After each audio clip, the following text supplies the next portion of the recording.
안녕하세요. 파이팅 홍공TV입니다. 초단기 합격 벼락치기, 지게차 기능사 한방의 정리. 지난 시간 엔진 파트에 이어서 유압장치에 대해 빠르게 같이 살펴보도록 하겠습니다. 먼저 유압장치에서 유압이란 유체 압력이죠. 단위 단면적 1세제곱센티미터 안에 가해지는 힘의 세기 킬로그램 힘으로 나타냅니다. 킬로그램 힘 퍼 제곱센티미터다. 다음 중 압력의 단위를 나타내는 것이 아닌 것은 했을 때 파스칼, 킬로파스칼, psi, 평방 인치당 파운드, mmHg, 수은주 밀리미터, 바, 대기압을 나타내는 atm으로 표시하고요. 유량이라고 하면 단위 시간에 이동하는 그 유체 최적을 말합니다. 부피를 말한다. 이러한 유압장치에 적용되는 공통된 원리는 이 파스칼의 원리인데요. 어떤 유압장치에서 유체의 한 곳에 가해진 압력은 직각 방향으로 동일한 압력이 작용하고 밀폐 용기 안에 액체 일부에 가해진 압력도 각 부분에 동시에 같은 크기로 동일하게 전달된다. 자, 요게 파스칼의 원리입니다. 유체의 압력은 직각으로 동일한 압력이 작용하고 밀폐 용기 안에 액체 일부에 가해진 압력은 각 부분에 동시에 같은 크기로 전달된다. 유압류는 점도가 중요한데요. 유압으로 작동하는 작업장치의 점도가 낮을 때는 묽으니까 유압은 떨어지겠죠? 오일이 누설되거나 펌프의 효율이 저하됩니다. 반대로 점도가 높을 때는 유압이 상승하고 온도도 상승하고 마찰 손실로 동력 손실이 발생한다. 자, 공동현상, 캐비테이션 현상이라고 하는데요. 물속에서 프로펠러가 빨리 돌 때 이때를 한번 상상해보면 물거품이 막 일어나겠죠? 공기방울이 막 발생하면서 소음과 진동을 가져오는 것이 이 캐비테이션 현상입니다. 오일 내 용해된 공기가 기포로 발생하는 거다. 국부적인 압력 상승과 소음 진동이 발생하고 필터가 너무 촘촘할 때 유압계통에 발생하는 것이 이 캐비테이션 현상, 공동현상입니다. 유압장치는 유압 발생장치, 구동장치, 유압 제동장치로 구성되어 있고 유압장치의 장점은 에너지 손실이 적고 작은 동력으로 큰 힘을 낸다. 속도 제어가 쉽다. 조작이 간단하며 힘의 증폭이 가능하다. 신속한 응답성과 정확한 위치 제어가 가능하고 무단 변속과 자동 제어가 가능한 것이 어떤 기계장치, 톱니바퀴 등의 기계장치와 비교했을 때 유압장치의 장점이 되겠습니다. 하지만 오일을 쓰니까 화재의 위험이 있고 고압으로 압축해서 힘을 내니까 고압의 위험성이 있다. 그리고 오일 내에 이물질이나 공기가 혼합했을 때 성능이 떨어지는 공기 혼입에 취약한 단점이 있고 연결 부위에서 오일이 누출되거나 오일은 점도 변화가 온도에 따라 달라질 수 있죠. 이런 점도 변화로 유지 관리에 어려움이 있다. 이런 건 유압장치의 단점이 되겠어요. 자, 이러한 유압 에너지를 기계적 에너지로 변환하는 장치가 액추에이터입니다. 자, 유압 에너지를 기계 에너지, 직선 운동이나 회전 운동으로 바꿔주는 장치가 액추에이터다. 유기 액추에이터. 대표적인 액추에이터에는 모터와 실린더 있습니다. 유압 모터와 유압 실린더가 대표적인 액추에이터다. 모실 있습니다. 모터와 실린더. 유압 모터는 유압 에너지의 속도, 즉 유량으로서 어떤 프로펠러 장치를 유압이 통과하면서 회전시키는 거죠. 유압 에너지를 회전 운동으로 바꾸는 장치가 유압 모터입니다. 그래서 유압 모터는 용량을 입구 압력당 회전수, 토크로 나타낸다. 입구 압력당 회전수로 용량을 나타내는 것이 유압 모터입니다. 종류에는 베풀기가 있다. 기어형, 베인형, 플런저형이 있습니다. 이 플런저형은 피스톤형과 비슷한 형태다. 이렇게 이해하시고 유압 모터에는 베인형, 플런저형, 기어형이 있다. 먼저 베인형은 베인 사이에 유입된 유체에 의해서 로터가 회전한다. 로커 암식과 캠 로타리식이 있고 플런저형은 피스톤형과 비슷하다 했죠? 고압에 적합하고 최고 토출 압력을 낸다. 자, 피스톤 형태로 주사기 형태로 생긴 것이 가장 힘이 셉니다. 최고 토출 압력과 평균 효율이 가장 높다. 대형이고 비싼 것이 플런저형. 그리고 기어형은 톱니바퀴 생각하시면 돼요. 구조가 간단하고 가격이 저렴한 평기어를 사용한 것이 기어형입니다. 이렇게 베풀기 있다. 유압 모터의 특징은 점도 변화에 영향을 받죠. 무단 변속이 용이하고 속도 조절, 방향 제어가 쉽다. 급정지가 용이하고 신속 정확하게 작동합니다. 하지만 오일 누유의 위험성이 있고 화재 발생의 위험, 공기 혼입의 위험이 있다. 유압장치의 특징을 잘 생각하시면 됩니다. 다음은 유압 실린더. 자, 유압 에너지로 피스톤의 직선 운동을 만들어내죠. 유압 펌프에서 보내진 유압 에너지로 피스톤의 직선 운동을 만들어내는 것이 유압 실린더입니다. 자, 지게차의 마스 실린더에 장착된 것이 단동 실린더, 틸트 실린더에 적용된 것이 복동 실린더입니다. 단동 실린더에는 피플램, 피스톤, 플런저, 램형이 있고 복동 실린더에는 싱글 더블이 있습니다. 그 밖에 다단 실린더 있다. 단동, 피플램, 복동, 싱글 더블. 유압 실린더의 구성품에는 피스톤이 있겠죠. 피스톤 로드, 실린더와 쿠션 기구, 실이 있습니다. 다음 중 유압 실린더의 구성품이 아닌 것은 하고 아무거나 하나 집어넣어서 나올 가능성이 있어요. 유압 실린더 구성품은 피스톤 로드, 실린더, 쿠션 기구, 실 있다. 작동 속도의 조절은 유압장치에서 유량으로 합니다. 유량이 부족하다. 그러면 작동 속도가 느려지겠죠. 빠르게 하려면 유량을 증가시킨다. 속도 조절은 유량으로 한다. 유압 실린더의 교환 시 누유 및 작동 상태를 점검하고 공기 빼기 작업을 합니다. 실린더 교환 시 공기 빼기 작업한다. 자, 유압 실린더를 가만히 놔뒀는데도 그냥 푹 주저앉는 자연 낙하 현상의 원인은 컨트롤 밸브에 스풀이 마모됐다. 원통형으로 생긴 톱니바퀴를 말합니다. 이 스풀이 마모가 됐다. 자연 낙하한다. 릴리프 밸브가 조정 불량하다. 자연 낙하한다. 오일링이 마모가 됐다. 자연 낙하 원인입니다. 스풀 마모, 릴리프 밸브 조정 불량, 오일링 마모가 과도한 자연 낙하 원인입니다. 그 밖에 순돌리기 현상이란 유압으로 작동하는 실린더가 작동 중에 순간적으로 멈칫하고 덜컥 작동이 지연되는 현상입니다. 자, 그 원인이 뭐냐? 유압 회로에서 과도하게 발생하는 이상 압력의 최대값, 서지압이 발생했거나 공기 혼입으로 유체 압력을 전달하는 피스톤 작동이 불안정해서 발생한다. 순돌리기 현상은 순간적으로 멈칫하는 작동 지연 현상인데 서지압 발생과 공기 혼입이 원인이다. 자, 유압 펌프에는 기로 베풀이 있습니다. 혹은 베풀기로, 기어 펌프, 로타리 펌프, 베인 펌프, 플런저, 피스톤 펌프 있다. 먼저 기어 펌프는 톱니바퀴들을 사용한 회전 펌프로 구조가 간단하고 저렴하고 효율이 별로 좋지 않습니다. 흡입력은 좋다. 효율은 떨어지는데 흡입력은 좋습니다. 에어링 마모가 되거나 오일 부족, 흡입관이 막히면 소음이 발생한다. 베인 펌프는 역시 회전 펌프로 구조가 간단하고 가볍고 유지관리가 쉽고 수명이 길다. 메인 펌프, 플런저 펌프는 피스톤 펌프와 같이 구조가 복잡하고 비쌉니다. 흡입 능력은 나쁜 대신에 최고압 토출을 하고 가변 용량 토출이 가능하고 고압의 대출력에 사용된다. 수명은 길다. 플런저 펌프입니다. 흡입 능력은 기업 펌프가 좋고 최대 출력은 플런저 펌프가 낸다. 로터리 펌프는 트로코이드 펌프라고도 하고요. 자, 안쪽 내외에 로터가 2개 있고 바깥쪽에 하우징이 있는 그런 펌프가 로터리 펌프입니다. 하우징 나왔다. 바깥쪽 하우징이다. 로터리 펌프. 펌프 용량은 토출량으로 표시합니다. 흡입량 아니고 토출량으로 펌프 용량 표시한다. 그래서 유압 펌프가 오일 토출량이 부족하면 회전 속도가 느려지고 토출량이 크면 회전 속도가 빨라지겠죠? 당연합니다. 오일의 흐름 양으로, 유량으로 속도를 결정한다. 오일의 누설이나 작동부 마모 파손은 펌프 회전 속도가 느려지는 주요 원인이 되겠죠? 오일 누설, 작동부 마모, 회전 속도 느려진다. 자, 유압류 탱크에는 플스 주면 베풀이지. 플스 주면 베풀이지. 플스 주면 베풀로 구성되어 있습니다. 드레인 플러그, 스트레이너, 주입구 캡, 유면계. 이것도 색깔로 표시해야 되죠? 베풀 플레이트.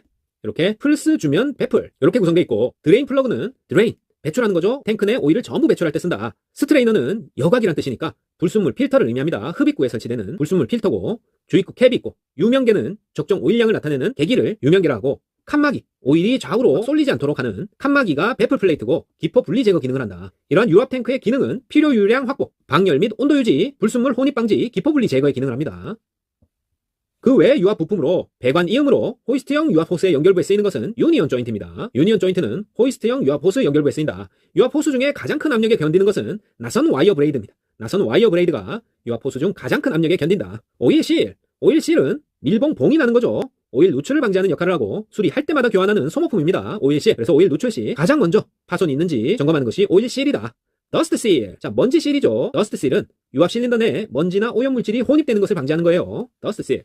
어큐뮬레이터, 추각기의 기능은 뭐를 저장하는 거냐? 유압 에너지를 압축 저장하는 겁니다. 어큐뮬레이터는 유압 에너지를 저장하고 충격 흡수 기능을 한다. 자, 추각기 블레더형의 내부에는 질소가스가 들어갑니다. 질소가스로 충전한다. 유압 장치의 수면 연장을 위해서 가장 중요한 것은 뭐니 해도 필터를 자주 점검하고 교환해야 되겠죠? 유압 장치 수면 연장을 위해서 찌꺼기를 걸러주는 오일 필터를 정기적으로 점검 교환한다.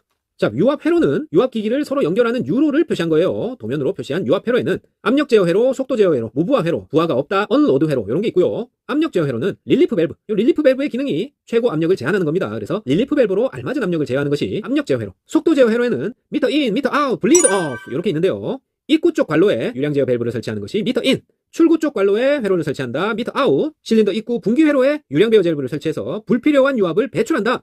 그래서 작동 효율을 증진시키는 것이 블리드 오프입니다. 속도 제어 회로에는 미터 인, 미터 아웃, 블리드 오프 있고 유압 모터나 실린더의 속도를 유량으로 제어할 때 씁니다. 입구 쪽 관로에는 미터 인, 출구 쪽에는 미터 아웃, 불필요한 유압을 배출하여 작동 효율을 증진시킨다. 블리드 오프.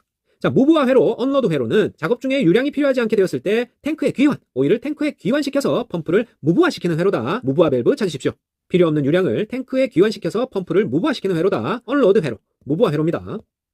유압회로 압력에 영향을 주는 요소는 유량과 점도, 관로 직경입니다. 다 이해되시죠? 유량, 끈끈한 정도, 점도, 통로의 크기, 관로 직경이 유압회로 압력에 영향을 준다. 유압회로의 압력 점검 위치는 펌컨 사이다, 펌컨 싸, 펌컨 사입니다. 펌프와 컨트롤 밸브 사이다. 뭐가? 유압회로의 압력 점검 위치. 펌컨 싸. 유압회로 내에 소음이 난다. 그 원인은 공기가 혼입됐다. 캐비테이션 현상, 그리고 제잘제잘 수다 떨기 현상, 셔터링 현상이 있습니다. 유압회로 내 소음 원인은 회로 내 공기 혼입, 엔진이 고속 회전할 때 접점이 붙었다 떨어졌다 반복하면서 진동과 소음이 발생하는 셔터링 현상. 유압류에 녹아있던 기포가 미세한 공기방울을 만들면서 소음과 진동을 유발하는 캐비테이션 현상이 원인이죠. 자, 유압회로의 잔압을 설정하는 이유는 유압회로의 유압을 끝에서 끝까지 다 써버리지 않고 어느 정도의 잔여 압력을 유지하는데요. 그 이유는 연속 동작에서 작동 지연을 방지하고 공기 혼입이나 오일 누설을 방지하기 위해서입니다. 잔압 설정 이유는 작동 지연, 공기 혼입, 오일 누설 방지다. 자, 서지압이란 유압회로 내에 과도하게 발생하는 이상 압력의 최대값을 의미합니다. 서지압에 대한 설명으로 옳은 것은 이렇게 나옵니다. 회로 내 과도하게 발생하는 이상 압력의 최대값이다. 서지압. 차동 회로를 설치한 유압기기에서 속도가 나지 않는 원인은 압력 손실 때문입니다. 차동 회로에서 속도가 나지 않는다. 유압회로 내 압력 손실이 있기 때문입니다. 자, 마지막으로 가장 많이 출제되는 부분이 요 유압 밸브인데요. 아주 중요하다. 자, 압력 제어 밸브와 방향 제어 밸브, 유량 제어 밸브 요 세 가지의 종류를 완벽하게 암기하고 계셔야 됩니다. 먼저 압력 제어 밸브는 펌프와 방향 전환 밸브 사이에 유압을 일정하게 조정해서 일의 크기를 결정한다. 종류에는 앞가리 릴무시, 앞가리 릴무시 이렇게 있습니다. 잘 외워져야 될 텐데요. 압력 제어 밸브에는 카운터 밸런스 밸브, 리듀싱, 감압 밸브, 릴리프 밸브, 무브와 언로드 밸브, 시퀀스 밸브 있다. 앞가리 릴무시, 자, 릴리프 밸브는 최고 압력을 제한한다고 했죠? 최고 압력을 제한해서 압력을 일정하게 유지시키는 밸브입니다. 자, 일정한 압력이 계속 유지되다가 이상 압력으로 설정된 압력 이상으로 압력이 올라가게 돼서 요 포핏 밸브를 밀어 올리게 되면 우회 관로가 열리면서 초과된 압력의 유량이 이쪽으로 빠져나가면서 더 이상 포핏 밸브를 밀어 올리지 못하게 압력을 일정하게 유지시키는 밸브가 릴리프 밸브다. 고압 소용량, 저압 대용량 펌프를 조합해서 작동 압력이 규정 이상 상승할 때 동력을 절감한다. 무바 밸브입니다. 규정 이상 상승할 때 동력 절감, 요 키워드가 무바 밸브를 설명할 때 꼭 등장해요. 동력 절감은 무바 밸브다. 그 다음에 2개 이상 분기회로 해서 작동 순서를 제한한다. 시퀀스 밸브. 순서니까 시퀀스입니다. 실린더가 중력으로 제어 속도 이상으로 낙하 방지. 낙하하는 것을 방지한다. 낙하한다. 밸런스 잘 잡아라. 카운터 밸런스 밸브예요. 낙하한다. 밸런스 잘 잡아라. 카운터 밸런스 밸브. 자, 마지막으로 입구 압력을 감압하여 출구 설정 압력으로 유지하는 밸브가 감압, 리듀싱 밸브입니다. 입구 압력을 감압한다. 리듀싱 밸브의 키워드입니다. 다음은 방향 제어 밸브인데요. 액추에이터의 운동 방향을 제어하기 위해 유체에 흐르는 방향을 제어하는 밸브가 방향 제어 밸브고, 종류에는 방체감 쓰셔 있습니다. 방향 제어 밸브에는 체크 밸브, 감속 밸브, 스플 밸브, 셔틀 밸브 있습니다. 방체감 쓰셔. 먼저 체크 밸브는 손바닥을 모아서 쫙 펼쳐서 역류를 방지하고 잔압을 유지하는 밸브가 체크 밸브입니다. 역류 방지, 잔압 유지 체크 밸브. 감속 밸브는 속도를 감속한다는 말이 꼭 들어가고요. 역시 방향 제어 밸브다. 감속, 디셀러레이션 밸브라고도 합니다. 그 다음 스풀. 아까 원통형의 톱니바퀴라고 그랬죠? 원통형 슬리브에 내접해서 유로를 개폐한다. 스풀 밸브입니다. 여러 개 홈이 파져 있고 원통형 슬리브 내접해서 유로를 개폐하는 스풀 밸브. 셔틀 밸브는 유체 흐름 방향을 변환시키는 밸브가 셔틀 밸브다. 방향 제어 밸브의 역할에 충실한 밸브죠. 셔틀 밸브. 다음은 유량 제어 밸브입니다. 유량을 제어해서 작동 속도를 바꿔주는 밸브예요. 유량 제어 밸브에는 유스압 온리분 있습니다. 유량 제어 밸브에는 스로틀 밸브, 압력 보상 밸브, 온도 압력 보상 밸브, 니들 밸브, 분류 밸브 있어요. 자, 관로를 줄여 목구멍, 오일통과 관로, 목구멍을 줄여 오일량을 조절한다. 스로틀 밸브. 스로틀 전후의 압력차를 일정하게 유지한다. 압력 보상 밸브. 유체의 점도가 변하면 일정량을 보낼 수가 없겠죠? 온도 변화에 따른 점도 변화를 줄이는 밸브가 온도 압력 보상 밸브입니다. 그리고 미세한 유량을 조절한다. 내경이 작은 파이프에서 미세류량을 조절하는 것이 바늘 밸브, 니들 밸브고요. 유량을 제어하고 분배한다. 분류 밸브죠. 자, 이렇게 유량 제어 밸브에는 유스압 온리분 있습니다. 방향 제어 밸브는 방체감 쓰셔. 압력 제어 밸브에는 앞가릴리 무시. 자, 꼭 외우십시오. 자, 유압장치에 사용되는 밸브는 솔벤트가 아니라 경유로 세척합니다. 유압장치의 밸브류는 경유로 세척한다. 자, 마지막으로 실린더를 비롯해서 몇 가지 시험에 잘 나오는 기호들을 살펴보겠습니다. 그림만 주어지고 다음 기호가 나타내는 것은 이런 식으로 문제가 나옵니다. 자, 실린더 같은 경우에 뿔이 하나 있으면 단동 실린더입니다. 뿔이 하나는 단동이다. 뿔 두 개는 복동, 양쪽으로 힘을 받는다. 그런 뜻이고요. 그 다음에 이렇게 손잡이 같은 막대가 튀어나와 있는 것을 로드라고 하는데요. 한쪽만 튀어나와 있으면 편로드, 양쪽이면 양로드입니다. 요건 편이겠죠? 요건 양쪽이니까 양로드다. 그러면 다 됐죠? 처음 거는 단동 실린더, 두 번째 단동 편로드, 단동 양로드, 복동 편로드, 복동식 양로드 되겠죠? 자, 그 다음 페이지 기호를 살펴보면, 자, 직사각형 네모에 꼭지가 있는데 꼭지에 대각선 사선이 있다. 단동 솔레노이드. 점선 꼭지가 있다. 직접 파일럿 조작. 자, 누름 스위치가 튀어나와 있다. 기계 조작 누름 방식이에요. 레버 봉이 달려있으면 인력 조작 레버고요. 안쪽에 스위치 장치를 뗐다 붙였다 할 수 있죠. 압력 스위치. 중간이 네모가 아니라 한쪽이 뚫려있고 손잡이가 튀어나와 있네요. 피스톤, 플런저고요. 다이아몬드 통에 찌꺼기가 껴있죠. 드레인 배출기입니다. 태양이 떴다. 에너지 변환기고요. 압력 제보자, 화살표 있는 유압 압력계입니다. 자, 바구니는 오일 탱크고요. 핫바는 어큐뮬레이터, 마이크처럼 생긴 어큐뮬레이터 추각기. 자, 쓰레바지에 화살표 뿅뿅 들어와. 요동형 액추에이터입니다. 다이아몬드를 눕혀놓고 점점점점 반으로 나눴네요. 필터고요. 자, 요거 시험에 나옵니다. 화살표 머리만 떼서 뒤쪽으로 갖다 붙였죠? 유압 동력원입니다. M, 모터 전동기고요. 들어왔다 나왔다 들어왔다 나왔다 공기 유압 변환기고, M자를 비스듬히 눕혔다 스프링식 제어입니다. 화살표 사선이다 가변형을 의미해서 요 화살표 사선이 없으면 그냥 유압 펌프인데 사선을 추가했다 가변 용량형 유압 펌프고요. 옆에 거 마찬가지로 교축 밸브에다가 화살표 추가해서 가변 교축 밸브가 되겠습니다. 밸브류는 이렇게 참크래커처럼 점점점점 세 부분으로 나눠져 있는 게 밸브 표시고요. 자, 릴리프 밸브와 무브화 밸브, 시퀀스 밸브 모두 비슷하게 생겼는데, 무브화 밸브는 집 나간 영식이가 자유롭게 떠돌아다녀서 돌아오지 않습니다. 점점점점 아이고 자유로워. 무브화 밸브. 릴리프 밸브는 집으로 돌아오죠. 돌아와서 안심이 든다. 릴리프 밸브. 시퀀스 밸브는 작동 순서니까 신발 2개 신고 떠났네요. 시퀀스 밸브입니다. 자, 말도 안 되지만 잘 외워집니다. 자, 체크 밸브는 체크 한번 해보자. 두 손 벌려 딱 막아서 역류하지 마. 잔압을 유지하는 그런 역할을 하는 게 체크 밸브고요. 스톱 밸브는 빨래를 쥐어짰죠? 딱 여기서 스톱입니다. 비틀어서 스톱시킨다. 스톱 밸브의 기호였습니다. 이상입니다. 지게차 기능사 필기, 벼락치기 한방의 정리, 유압 파트는 여기까지였습니다. 파이팅 홍콩TV 구독, 좋아요 부탁드리고 저는 다음 시간에 더 알찬 영상으로 다시 찾아뵙겠습니다. 감사합니다.